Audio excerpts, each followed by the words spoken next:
Well, good afternoon. Wait a minute. Let me call you back because I'm in class. Let me call you back when I get out of class. Dr. Lamb, I got a question for you too. Okay, bye. That's what So, I do. I'm not an expert, but I did stay at a Holiday Inn Express recently. oh, what? How was that? You know that commercial. All right, what's your question? Well, first the comment. I forgot to say that first. Michelle said that she is going to be a little tardy to the party. Okay. And she said that she has a story for you about let me go back in my text about due process. So make sure you ask her about that. Okay. I'll do And, it. and so my question is well, it's really not really a question, it's like a comment too. So I know you're looking for my task one for my OMA or whatever. I'm waiting on my principal to give me this information. There's It's, nothing in task one that you have to wait on a principal on.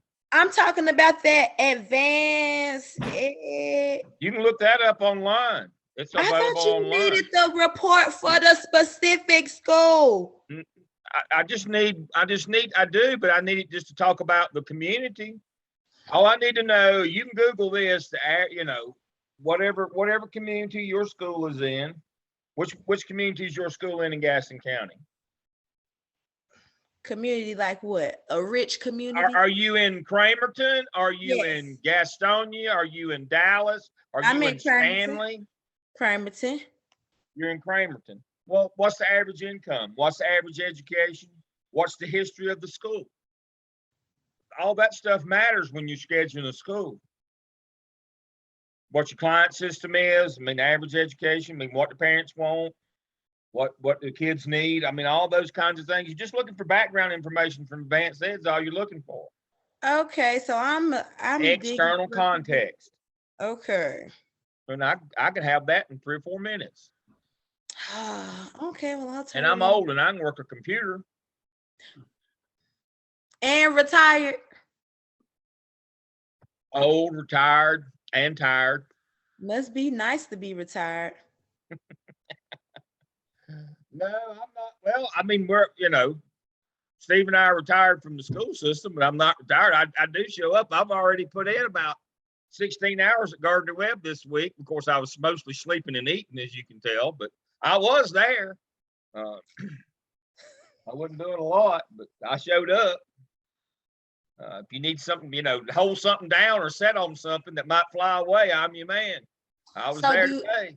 Do you are you like a sub? Am I like a sub what? Substitute teacher? No. Well, yeah, I guess sometimes I got a substitute here in about 55 minutes. I got a substitute. No, I'm a program coordinator. And so what that means is if any of the 31 people that work for me have a problem, I have to solve it. And so I've got one that is been stranded in an airport in New York all day. So I got to start his class at 7. I've got a person to cover it though. And then one of the fellows that works with us, he was going to a conference this week, and how that happened, but he also scheduled doctoral defenses. So I covered 3 of those this week already for him. So, but no, I actually have a real job. Well, I don't know if it's real or not. They pay me. Not a lot, but they do pay me. Well, I think a good gift for us, like if you just like put our names in a hat and just chose one of us to substitute in our classes for one day.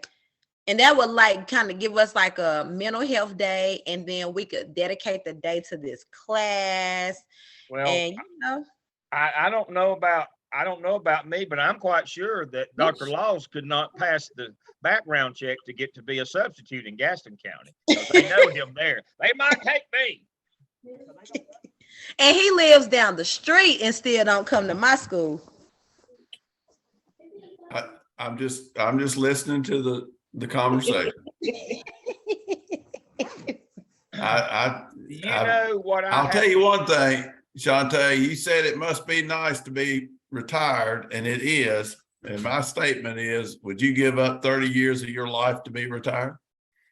Would I give up 30 years? I'm that's what I'm doing now. So you give it up. You would just say, okay, I'm gonna skip the next 30 years. I'm gonna be retired just like Laws and Lamb. I don't want to live the next 30 years. I just want to skip it. Well, I don't know about live it. It's just the 30 years y'all served is not the same 30 that we're serving right now. Yeah, what's your email? Well, we freely acknowledge that, but now we had a lot of things in our time that y'all don't have now either. So I wouldn't say it's more difficult now. I'd say it's different, but it's definitely not more difficult than some of the times that we had to go through. One of the things that we had to go through, and I won't speak for Steve, but I'll speak for myself, working in the Western Piedmont, in Gaston and Burke was after NAFTA and all the mills closed and all of our parents lost their jobs. I was the principal in Burke County when the superintendent called us in for principal's meeting, and he said, close the door. And he said, you're not to go out and tell this, but when the Haynes plant closes for the Christmas break, they won't be opening back up. And that's on 181 going right across from Freedom High School. About half of my parents work there at my school, Oak Hill, about 6 or 8 miles on up the road. That's where they all work. Yeah, not fun times going through that. The furniture industry crashed, the mill industry, we had to live through all of that, what it did to our schools in terms of our budgets went kaput on the local level. I mean, we didn't have a pot to pee in or a window to throw it out of in Rutherford County when the Broy Hill closed the furniture plant, and every mill in the county closed within about a year and a half.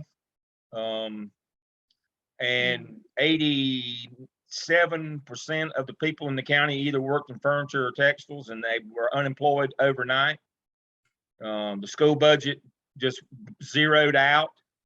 The student enrollment dropped from 13,000 to 7,000 just in a minute. Yeah, that was a little bit worse for us than COVID. What it did to families, all of a sudden homeless, having to find a place to live, living with relatives. I mean, it was brutal. It's the biggest crisis of my lifetime by far was watching all that happen. Mm-hmm. Not a fun time. Issue with when John Deere moved to Mexico, I think. Were you here then? No, I don't recall that I was, but again, John Deere was a major employer, but it wasn't like the shutting of all of textile. Yeah, where a whole community was impacted. Mm-hmm. And I mean, Gaston's bigger than Burke, so we had a little bit of diversity, but I think we're all dangerous in dangerous grounds when we're saying, well, this era was better than this era, or this era was worse than this era. It was just all different. But there is no, Dale and I certainly do not deny we have not had to run a school system or a classroom during COVID times. We have not. And that is correct. So there is no question that we cannot empathize with what you're going through there. Right. And so make no mistake about that. We will acknowledge that in a heartbeat. Hey, everybody, welcome. I am wearing my I voted today sticker, and I hope that all of you plan to do that in the next 2 weeks. It's an important election, and so I hope you will do that. And if you haven't done so already, and so that's my news of the day. All righty. Melissa, do you have a story for us? Michelle. Oh, I thought you said Melissa. No, I do. Oh, Michelle's got a story for us. I do. Tell it. All right. So this actually has to do with due process, and it happened to my niece. So when my niece, she's now in her 30s, but when she was in 7th grade, so it was roughly like 2002, 2003, she was in the media center, and she was sitting with some friends, and they were talking about current events, and my niece wrote on a piece of paper, "A bomb will go off tomorrow." And she showed it to her friend. And her friend said, "You know, that's really stupid." And my niece said, "You're right." And she threw it out and didn't think any more of it. After school, she goes to swim practice. Well, someone in her class had overheard the conversation and went home and told their parent that my niece had said, "A bomb is going to go off tomorrow at school." So they call the school and they say, "Well, she wrote it down and it was in the media center." They find the piece of paper that my niece wrote it on. They go and pull her out of swim practice and bring her to the principal's office. And the resource officer is there and they said, "Hey, did you write this?" And my niece, being an honest person, says, "Yeah, I did." And they said, "Okay, we need to call your parent. You can't go back to practice. You need to go home. Call my sister in, who works for the same school district and was a union rep at the time, and explain to my sister that my niece had communicated a bomb threat at school and was automatically suspended for 10 days, and they would have to do an investigation, and there could be other things pending." So they go home. A couple hours later, 2 sheriffs show up at my sister's house to question my niece about what happened at school. And she's 12. So they start that part of it's a criminal investigation now. Because at that point in time, it was then a Class E felony in the state of New York to communicate a bomb threat. And so the school district starts to investigate, and they had one hearing, due process, to go through the investigation. And at that point, they didn't have enough information. My niece had never been in trouble. She was an honor student. She's a good kid. Obviously, my sister had connections. And they were like, "We need a little bit more time to look at this, to process it." They went to a second hearing. And at that point, she was expelled from the district for the rest of 7th grade and all of 8th grade, and was facing felony charges in family court. So my sister had to have 2 lawyers. She ultimately had to go to family court, and she ended up having to do anger management courses, and she had to be like, she couldn't misbehave for X number of years, so she'd get the charges expunged from her record. Right. She was out of the public school for 1.5 years. My sister had to get private education for her, which is a little bit challenging to do when you go mid-year and you have to explain why your child can't go to public school. Right. And then she had to reapply to come back into the public school Right. her freshman year of high school, and ended up graduating as an AP student, an IB student, went on to Ithaca College, and now is a much loved music school elementary teacher outside a small suburb in New York State. Good. So that's due process. Did you say this happened in 2003? 2003, 2002, and I am almost positive, Two, three. and I need to check on this, but I am almost positive one of the things that they cited was zero tolerance for what there was like no, we're not. Right. And that's why, that's why I asked what year. That's why I said zero tolerance is now illegal. It's been overturned. But you do realize that was in the immediate aftermath of 9/11. Yep. In 2001, and districts went completely off the rails with, just hearing one kid say, "I'm gonna blow this up," or "I'm gonna turn this out." And I mean, people just went completely crazy. But of course, some aspects of our society still haven't recovered from the loss of rights and freedoms and those kinds of things. But yes, but in 2009, we got a little sanity, and due process came back. But yes, during that period of time, I was doing due process hearings on a during that period of time, I was reminiscing about this yesterday, actually. New fellow that was hired at Gardner Webb, he lives out in Mint Hill. He was the police chief out there. I had lunch with him yesterday in the cafeteria. And I said, I was standing in Mint Hill in the parking lot at Independence High School, going in to supervise that high school, when my wife called on the phone and said, planes have just hit the World Trade Center. And now you're talking about getting a lot of work for the next few years, coming through the, with, I mean, we're putting kids up for hearings that we would just send them back to class now. And we had all these things about if you do this, if you fight, if you bring this, if you do that. But thankfully, I mean, we went a little crazy there. No, we actually went a lot crazy, but and so we had to pull it back out of the ditch. And that's a great story in that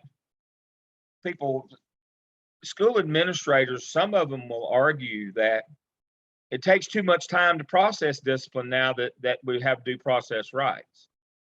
And these kinds of things. And boy, it was a lot easier back in the zero tolerance days. All I had to do was just look at the book and say, you get this. I didn't have to listen to people, or I didn't have to, get witness statements or talk to parents, or I didn't have to do any of that stuff. I could just do whatever I wanted to do whenever I wanted to. And it stuck because people were scared. What is that movie with Steve? Now, neither one of these are my favorite actors, but there's a movie about an election in a small town. What is it, out in Wisconsin? And it's a Steve Carell and Rose Byrne play the two protagonists, and they're political consultants. And they seize upon this little small local campaign for mayor in this little small town, and they're putting literally millions of dollars into this campaign in this little small town. And they're there and they're fighting. They've been boyfriend, girlfriend, I think, before, and they're fighting. And Steve Carell's a Democrat and Rose Byrne is a Republican. And Rose Byrne says to him, from the Republican perspective, I'll get more votes with fear than you'll get with hope. And so if you know your base and you know who you are and how to gin things up, fear is a great motivator. And that's pretty much what happened after 9/11 was fear is a great motivator. And we went completely off the beam. And I can tell you right now, we went from having roughly 200 due process hearings a year in Charlotte-Mecklenburg, which is slightly more than one a day. We went from having 200 to over 2,000.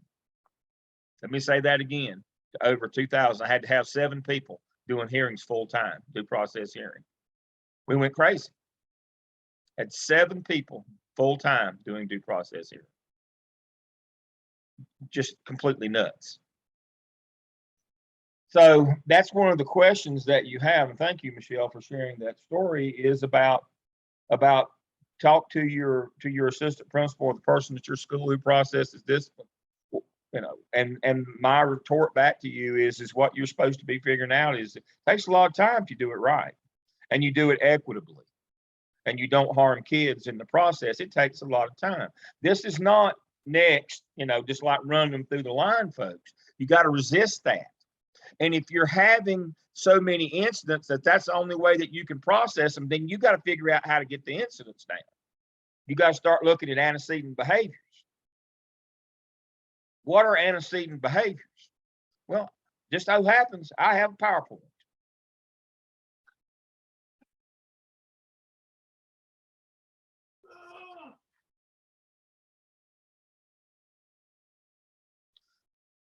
Okay, identification and prevention. Identification of antecedent behaviors and development of prevention strategies to assist schools in decreasing violent acts on their campus. So the notion here is of antecedent behaviors is the little things will become big things. If your discipline is so heavy that you cannot handle it all without just running them through like cattle, then you've got to start looking at your process. What is going wrong in your school? You're letting little things become the big things, and that's what is taking you forever. Now, full disclosure, this production, I made this in early winter of 2010 and presented it at the state conference, the big one, Helpful Living, the one they have at Curry in Greensboro. I was the keynote in 2011. I was the best data customer that the state had in terms of all the data coming in from CMS. And so I did this. And so these were the things that I said were causing the problems and were only going to get worse. Remember, this is 12 years ago, folks. How accurate was I that these were going to be the big topics for the next 10 years? Well, with the Me Too movement, the sexual harassment, I was right on that one. Bullying, cyberbullying. Some cities, gang activities is at all-time high, and using your phone to transmit inappropriate stuff, what I referred to as sexting back then. I believe these came true. But if you can get a handle on them when they're small, you got a shot. So that's the notion here is, if what happens is if you have these things, eventually you'll have sexual assaults, you'll have sexual harassment, which will become sexual assault. Sexual harassment is verbal, it becomes physical, it becomes rape, it becomes sexual offense, sexual assault, indecent liberties, those kinds of things. Cyberbullying becomes violent. Kids kill themselves, they kill others. Sexting leads to a lot of bad stuff with underage, mostly indecent liberties, and gang activity is drugs and weapons. I mean, these smaller things become the bigger things. And if you're having to spend all your day dealing with the big things, then you've got to get control of these things. Now, if you don't get control of these things, you'll get punished. So in 91, when No Child Left Behind was passed, said two things: kids don't have to go to dangerous schools or dumb schools, low performing. So the dangerous school is a statute called persistently dangerous. And I've talked to you about this before. So when certain incidents of acts of violence occur on your campus, they count against you. You get one for every 200 kids you have. I used to say 5 for every 1,000, but I had some principals who said, we don't have 1,000 kids, so I don't have to worry about that. I can't make that up. I'm not smart enough. But it's 1 for every 200 kids. You can't have certain incidents, and they are rape, sexual assault, sexual offense, indecent liberties, kidnapping, death, assault, serious assault with a weapon. If those things happen in your building, they count against you. You have to self-report in Power School. And if you exceed your topic for 1 year, you go on persistently dangerous watch list. You get a state audit. They use that assessment inventory tool that I gave you. They use that in your building. They send a state auditor out. They do all these things. And if your numbers, if you pass your audit and your numbers don't exceed the total that you're supposed to for the second year, then you're clean. If you don't pass your audit, or if your numbers are bad 2 years in a row, then you're out of work. Either we reconstitute the school or we let the kids choose to go wherever they want to go in the district. We did that one time. We loaded up that bunch from Cochran and shipped them down to J. Robinson at Ballantyne. That might have been the singular dumbest thing that was ever done in the history of Charlotte. Seeing how that Tracy Harrell was the principal down at Ballantyne, and Tracy had traded all of her teachers, all of her security associates and BMTs and all of the security that she had, she traded them all for teacher assistants. And here come this crowd rolling in a middle school. Here come this crowd rolling in from Cochran after having been on the bus for 2 hours. I said that, 2 hours they'd been on that school bus. And they were cranked up when they got there because they'd already laid down and on the bus and slept all the way to school. They'd already slept all the way to school. And so they were ready to go when they got to school. And after 1 year of doing that, we said, we will never do that again. We'll just reconstitute. What's reconstitute mean? It means that the administrative team gets axed and all the teachers have to reapply for their job. So that's what happens. That is what happens after you get persistently dangerous. It's the same as if you were low performing. Actually, there's more help and assistance come for low performing schools. You don't get that help if you're persistently dangerous. And so let's look at that. Let's look at that manual. Okay, Dr. Lamb, I have a question. Yes. So, are you saying, well, so if, let's say a staff member has inappropriate relationships with a student, does that count against the principal Yes. the same way? Yes. Okay. It most certainly does. It Okay. most certainly does. And so here's the manual. Oh, wrong one. Wrong manual. Here we go. Here's the disciplinary data reporting manual. And so one of the things it'll talks about is we report incidents, not outcomes. Again, we report what happened, not as a result of what happened. So the notion, if I don't suspend a kid, I don't have to report it, that's not true. We've talked about that. You know, if Shantae shoots me and leaves town, don't get caught, that doesn't mean I'm not dead. So we report the incident, not the outcome. And it has all these things in here. Now, remember, since 2014, we collect all of the Office of Civil Rights data for this thing as well in Power School. So you got to put everything. There's nothing that you don't put in there. You can't say, well, we handled that in-house. There is no in-house. We took care of that PBI. We report what happened, the incidents. Now, how you dealt with it's up to you, but you have to report the incidents. And we have to report perpetrators as parents, students, staff, or other. So if a teacher commits one, if somebody's riding down the road and the police are chasing them and they wreck on your campus and they pull out a gun and start shooting at the police, you have to report that gun on your campus. That's the way it works, folks. You are responsible for anything that happens on that campus, day or night. We report incidents right here on the screen, incidents. We have to report the victims. We have to, who the offenders are. We have all the stuff in here. Here are the things I just said that count against you. Death or homicide, assault resulting serious bodily injury, assault involving use of a weapon, rape, sexual offense, sexual assault, kidnapping, robbery with a dangerous weapon, taking indecent liberties with a minor. If you don't know what those are, they're in the back of this handbook, and they are graphic. If you're a Baptist, it might embarrass you a little bit, but you can read all about them in the back of the book. That's where all the best answers are, is in the back of the book. And so you'll be persistently dangerous. It explains all that right here. It explains that you got to put everything in there because it's Office of Civil Rights data has been pulled out of there since 2014. Zero tolerance, you got to report those. Those are illegal now. They have been since 2009. Right here tells you all about that, and you can reference those. What must be reported? Look at the list. Everything, anything that happens in your building, you got to tell it. There is no major, there is no minor. No such thing. No. Dr. Lamb, is Yeah. there one of these for South Carolina as Yes, well? There is. There is, most certainly. I'm not supposed to give it to you, but I will later. Thanks, appreciate that.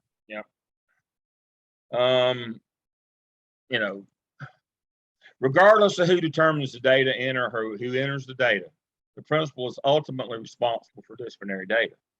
Principals must be thoroughly familiar with the definition of the 16 reportable acts, as they are responsible for reporting certain acts to law enforcement according to General Statute 115C 288G. That's your law, duty, responsibility of principals. And so it says that they are thoroughly familiar. Now, I'll stop and do an editorial comment here. I can lose weight one of two ways. I can eat better and work out, or I can reach down, if I can, into the front of the scale and turn the wheel. Which one of those is a sure bet that I'll lose weight? That would be cheating, rolling the wheel on the front of the scale. Y'all probably don't know enough to remember old bathroom scales that had a wheel on the front of them. That's the easy way to lose weight, wasn't it?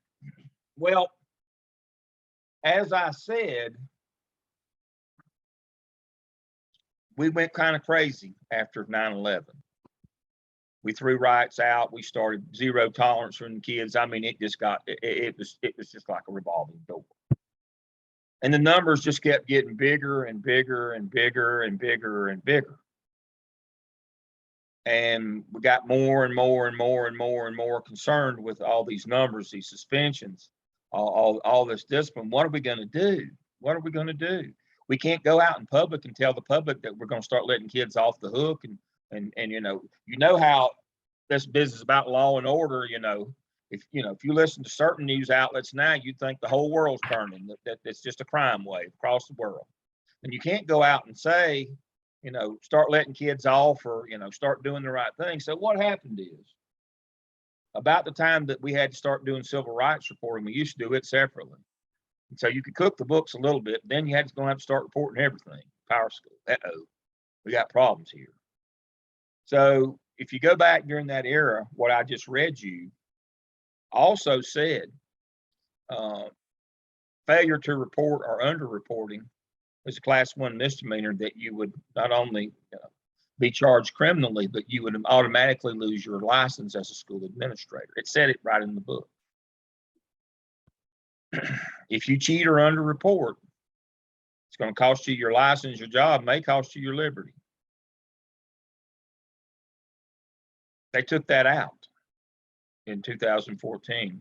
And guess what's happened to the number of incidents reported across the state since 2014? Anybody want to guess? Have they gone up or gone down when they took the penalty out, the criminal penalty out for principals for reporting accurately? They fell off like a cliff. Like a cliff. Now, I'll bet there's people on this screen tonight that they hear such things as major and minor offenses at their school and that we don't have to report them.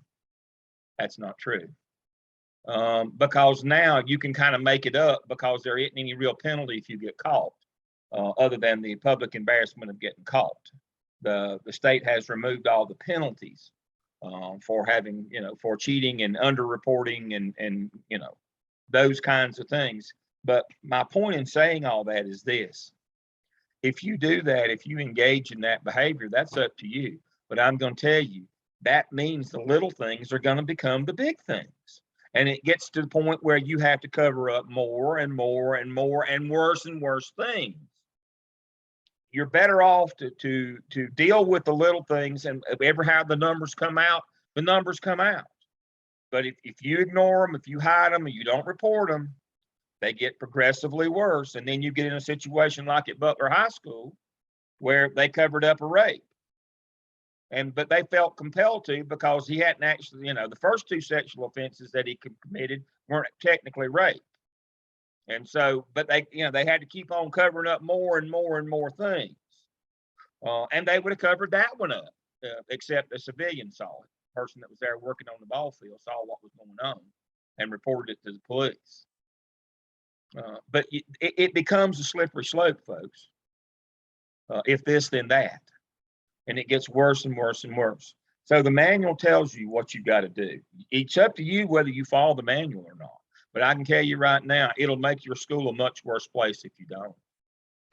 I'm just curious, does, I know in Spartanburg, and I am assuming it's a statewide thing, we use ABE reporting software. Does North Carolina use ABE? We use Power School. I mean, we have Power School, but for all of our disciplinary stuff. To sort it, no, North Carolina uses PBIS. There's that software that goes with it. Okay. That's the one that's been adopted, but it's the same thing. It's exactly the same thing. Okay. Now you have to get permission from your district. That you get the blanket permission in North Carolina, and I'm guessing you get permission in South Carolina for ABE. That's what is referred to in this manual I just showed you as a third-party vendor. And if you collect data in a third-party vendor, you have to be able to download it into PowerSchool. I have never understood the advantage of using Swiss or PBIS or ABE other than to get your numbers down. It doesn't change what goes on in your building. It's just a way to underreport. It's a systematic way to underreport what's going on, so that we'll put it in here, but we don't have to put it in there. Now the law is you got to put it in, got to put it in there as well. but we salve our conscience and we try to pretend and bluff like we don't have to. Yeah, you do. Read the manual. And again, it's all fun and games for somebody gets their eye put out. Then you get caught and you can't claim, well, we've done it this way forever. We've always done it this way. Doesn't matter. Nobody can give you permission to break the law. And if you get caught under reporting by using a third-party vendor software, then you know that will be the end of you. It's just that simple. We trade on our integrity in this business. And even if the state's not going to give you the death penalty like they one time would, your local will anyway. You know, it's not that they're mad that you cheated. They're mad that you were dumb enough to get caught cheating. That's the deal. And we can't have people that aren't smart enough to not get caught when not too many people looking. I mean, you'd have to be, you know, Inspector Clouseau stumbling around to get caught, because nobody's going to come and look. Where you get caught though is on reportable offenses to the police. Is when the police write them up or parents complain or go to a magistrate and you haven't reported it. That's when you get caught. That's when the newspaper comes in and starts doing these investigative pieces on you, and they start counting the number of police reports versus the number of acts of crime and violence that you've reported. Pretty easy. There was a fellow that worked for Charlotte Observer, Peter Smolitz. He was the first one that did it in North Carolina, and was pointing out the discrepancy between police reports and school reports. That's why you heard me say 1,000 times, call the law, make the report, because that's the easiest way to get caught under reporting or not reporting. Is police reports are public information. Reporters pull them all the time. And that better match up with what your disciplinary data says. For example, Clery Act says that colleges have to report violence. A couple of years back, Dr. Laws helped me here, I guess it was 4 years back, 3 or 4 years, we had a shootout over at the apartments. You remember? Oh, yeah. Multiple. They did this. I think they were a Gaston County bunch. Truly, I think they were from Gaston. Oh, come on, Dale. I'm not being facetious. Pardon? He's probably some of your kinfolk. Probably was some of my kinfolk. But this group, I'm serious, drove all the way from I think Dallas or somewhere. Not making that part up. And they drove through the apartments and shot several times into an apartment at Gardner Webb. Well, then they drove out. When nobody came and responded, they drove back and shot a second time. Fully documented, the whole deal. The police chief comes to the faculty meeting because the faculty's all up in arms. Some of them older women had vapors. They were all worried, that this was, that we were unsafe. And they explained this was a thing from somebody was living there with a student, and it was all that deal. But in the end, when we got the Clary report at the end of the year, I went to the Clary report and pulled it up. Guess how many reports of gunfire that we had on the report? That would be 0. So, I mean, this was a big public thing. People came from Cleveland and Gaston County police. They had about every policeman and everybody that thought they were a policeman in 2 counties showed up at Gardner Webb. And how does it not make the report? You had 2 separate instances of gunfire. Didn't make the report. So never underestimate the audacity of somebody. But there was nobody pushing that. Nobody questioned that, and it went away. But what would you do if somebody got a hold of that? It would not go well for you. So my point is, report accurately, report what happened. Don't have buyer's remorse. As soon as that frog on your eyebrow goes down before you got hit during breaking up that fight, and you're still mad. So, but Monday, when you went home and you cooled down, but you know what? On Monday, that was still a fight. It wasn't aggressive behavior on Monday. Now that your temper's down and your lips not swole up anymore, or or the cut under your eye has closed up, you got a couple stitches in it. You know, that's the thing. That's the whole notion of disciplinary data. It will be your job. It is the easiest way that you can get yourself in really bad trouble. Is underreporting or not reporting to police, letting your school get out of control because you let the little things become the big things, not following the code of conduct, giving too much punishment, which is capricious, not giving everybody an equal amount in terms of, you know, Sarah, you let Sarah go back to class and shot me, being arbitrary. These are the things that you will get. Nobody gets a pass, folks. I'm going to tell you right now. If you become an assistant principal, it's very, very, very unlikely that you won't have to do discipline. The only way that I know is, I think there are some vestiges of the old API and APA still around. That was stopped in Charlotte-Mecklenburg because of a lawsuit. There used to be an assistant principal for instruction, and you didn't have to do anything but teacher observations, but they did away with that. And so now everybody's going to have to, you know, probably do buses, some discipline, some facilities, some. You're gonna have to do those kinds of things. And the thing that you're going to do the most of is discipline. That's the one you're going to do the most of. Questions you have for me? I'm going to pause and catch my breath and let Steve rant a little bit. Steve, your thoughts on disciplinary data reporting?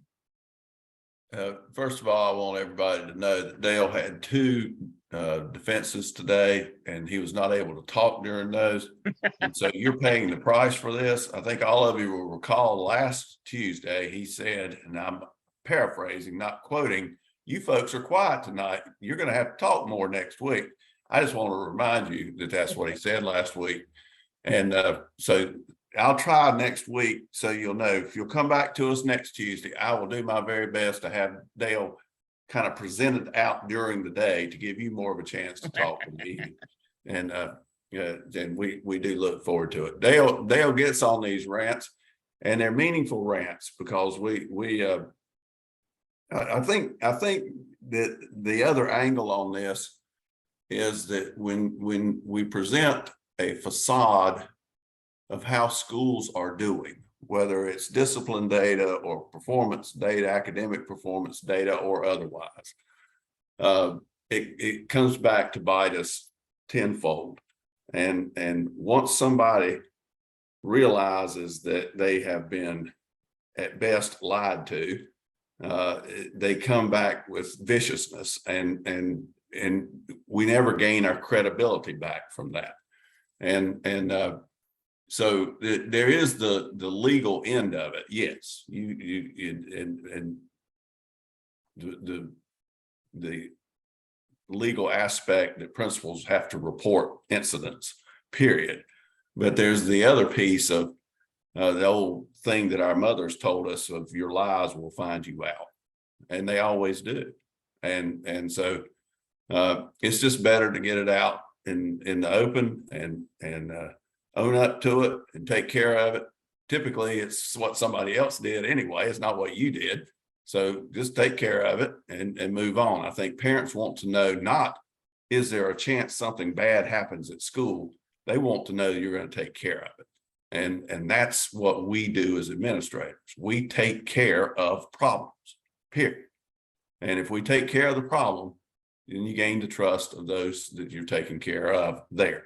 And I just want to point it out. I got Dale's whole rant, his 40-minute rant in 3 minutes. I want to point that out. That's what he said in 40 minutes. Okay. So that's it. All right. And Michelle, it's your fault for telling the due process story, but actually that was so meaningful. Thank you for sharing that, because it is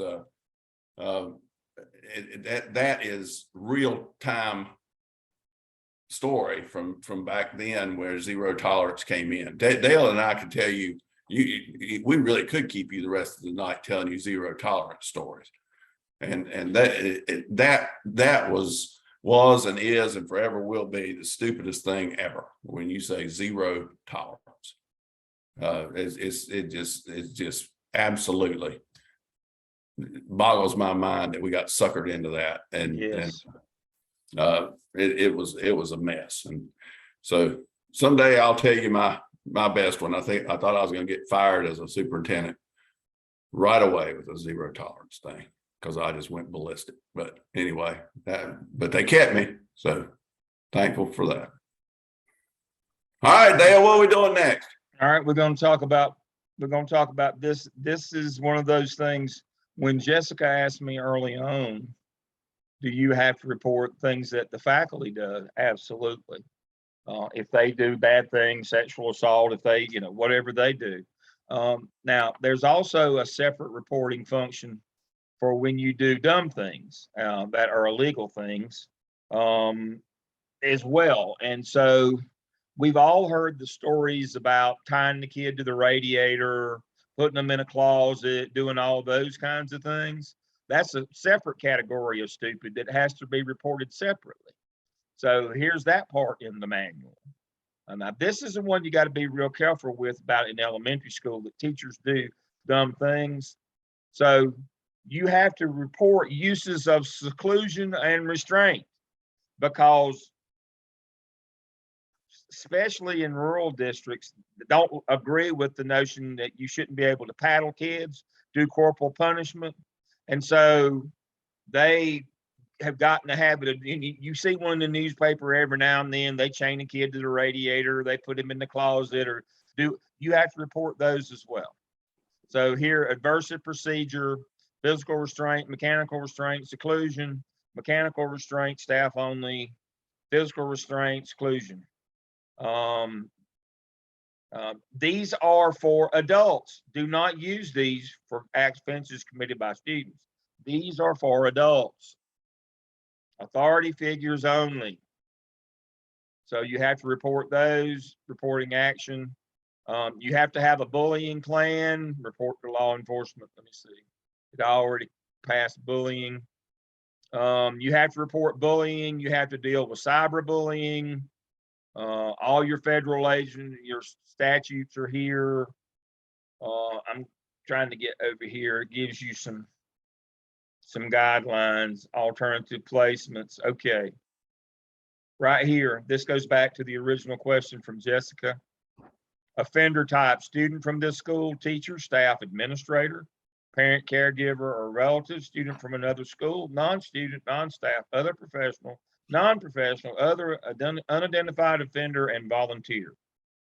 If any of those people commit an infraction at your school, it must be reported, period. Any of them must be. And here are the infractions. Again, they have a prefix. PD, counts against your persistently dangerous calculation. RO, must be reported to law enforcement. UB, does not have to be unless it has a general statute provision like this, a suffix like that. If it has one of those, and even though it says UB, you still have to report it to the police because it's a violation of the law. And so there's 4 of those that have to be reported, like this one right here. UB, communicating threats, but because that's against the law, you have to report it to police. So here are all the bad things that can happen at your building. Here's all the consequences that you could give them. So again, it's not this, oh, I only have to report if I give a consequence of suspension. Nope. It's got everything in here, even down to conference, timeout, written warning, and victim types, weapon types. Here are what I was talking about, the very graphic descriptions of what can happen. These bad things that you have to report, you have to categorize them correctly. They're in the back. And then the last thing I want to talk about that is bullying and cyberbullying. I've got it says Dr. Caton and Dr. Maraglia's folder under tonight. There's a link to all of these different things here. And I've got a couple things in here She's got a good one on cyberbullying and a little thing that you could do with kids on it. So here is my deal on, here's the law. And I need for you to know that cyberbullying was not repealed. That's a common thing that I hear from school people. Wasn't that law repealed? No. The only thing that was repealed was the Twitter war deal. If Mandy and I get in a Twitter war and she starts winning, I can't claim that I've been bullied because I was participating and just started losing. Other than that, this whole thing is still in place. Now, here's the piece that school people forget. They read number one. They say, takes place on school property, school sponsored function, or a school bus. And they say, well, if it don't happen there, I don't have to deal with it. That is not true. It's just, see this or right here? Doesn't matter where it happened if it creates a hostile environment at your school. Let me say that again. You do have to deal with cyberbullying. If it happened at your school, you got to deal with it. If it didn't happen at your school, but it affects your school, you still have to deal with it. Cyberbullying is really dangerous in that kids do bad things to themselves and others. I don't know if y'all remember the last kid that was killed in CMS at Butler. Was a cyberbullying. The kid got off the bus, just walked up and shot him, bang, dead. Because nobody bothered to deal with cyberbullying. The last kid that was shot, let's see, now this, I don't believe this kid died. One of my interns was out at Albemarle High School. Same thing, kid got off the bus, didn't say a word, walked right past him and shot the kid standing right next to him. How many suicides have we seen? How many shootings have we seen? How many gang wars have started over these phones, these cell phones, and what we can do with these things? If there's one of those, again, going back to that presentation that I had, if there's one of the things that I could say more than anything else that you better deal with, it's cyberbullying. You better deal with that. It can get away from you really quickly, and it can turn your school overnight into a really bad place where parents and kids both are fighting one another, and parents are fighting, and mamas are getting on school buses acting complete asses. You know, I mean, that's what's, all of that stuff is related to cyberbullying. I don't understand people that can't pay their rent can afford a cell phone, but that's our society today. They would do without a place to stay for that cell phone. You got to get it under control. You got to get that stuff, because the cyberbullying doesn't stop with that. It gets over in the sexual part. I've told you the story. 18-year-old at Huff High School getting middle school girls next door at Bailey Middle School to send him pictures, and was, coercing them into having sex with him. 11 and 12-year-old girls, him 18. Thankfully, the SRO and the AP, I trained the AP. Thankfully, Calvin Easter took the phone. Thankfully. And pursued that, and that, the boy ended up in jail. The boy's man was 18. But you got to get into cyberbullying. I mean, he was cyberbullying those girls. He was coercing them into giving them the pictures and then using them to bully them and coerce them into inappropriate things. But it's a big problem at this time. One more reminder on discipline, and we're going to move on, and I'm going to catch one more thing, and we're going to try to end here before long. Make sure that you find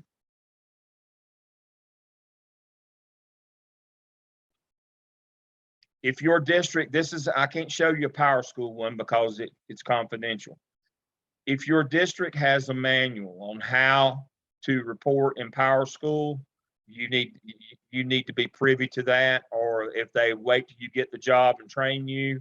But as you can see, if you need any of those who know, this is what Power School looks like, all the different screens. But you need to find out what the training is for your district. Now, you can say, well, I've got a Power School portal. the one for administrators is about 1,000 times more involved than the one for students. The big thing is how to report incidents. There should be a manual or training in your district so that you won't get it wrong. So make sure that you pursue that. And the other is make sure you know where your code of conduct is and what it says. Now, again, that state manual had all those infractions in it. These are violations that the kids aren't supposed to do in school. You notice there, it didn't say if you do this, you get that. That's what the code of conduct does. And it has all your infractions in it and what the range of punishment should be. You know, and it defines what, you know, tier 1, tier 2, tier 3 punishments are right there through in 4 and 5.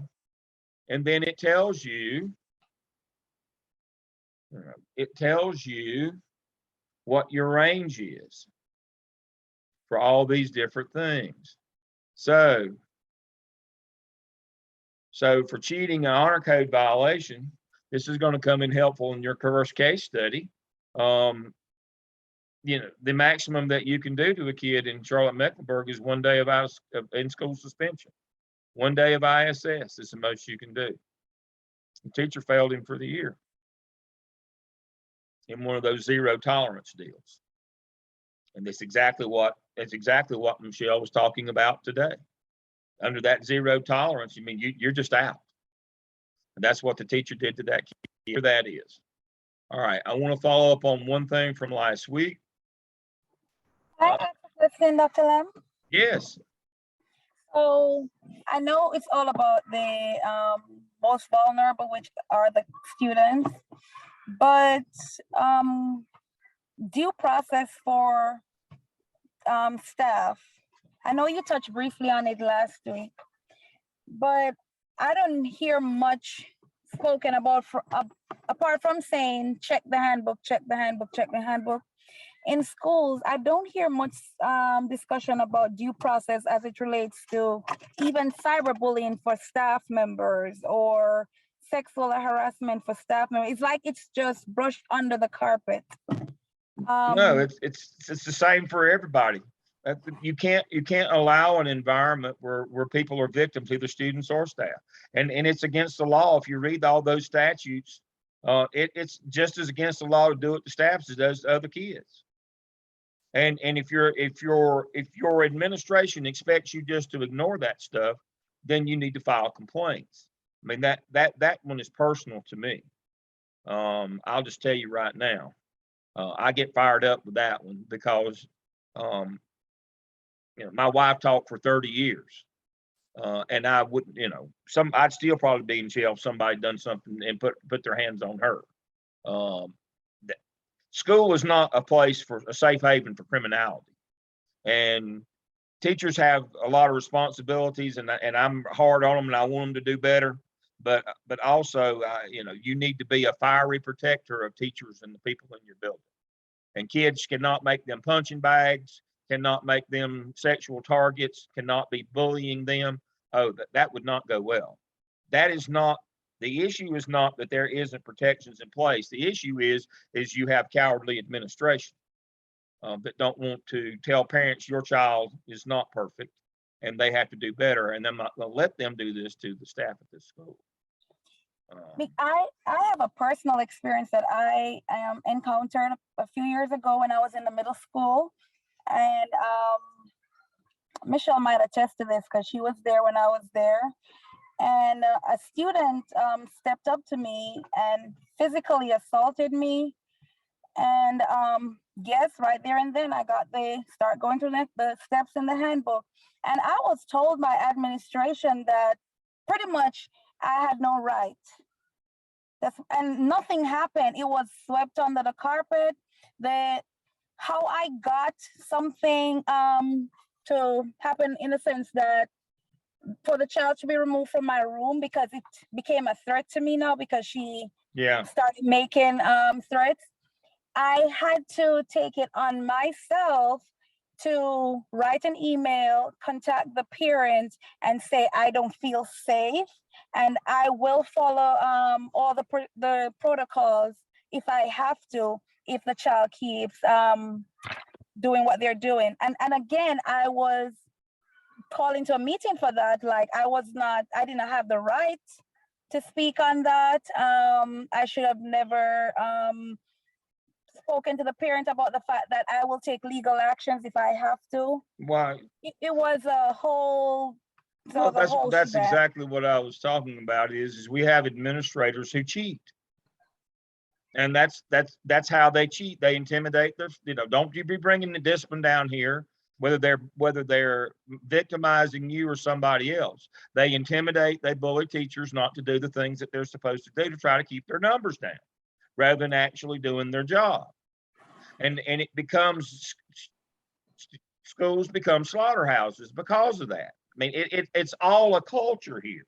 That what you just described is what I'm talking about. That's how schools get out of control. And then you don't know what to do.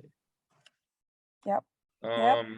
But now for all of you, within 90 days of an incident, you all have the right to go to any magistrate and file charges.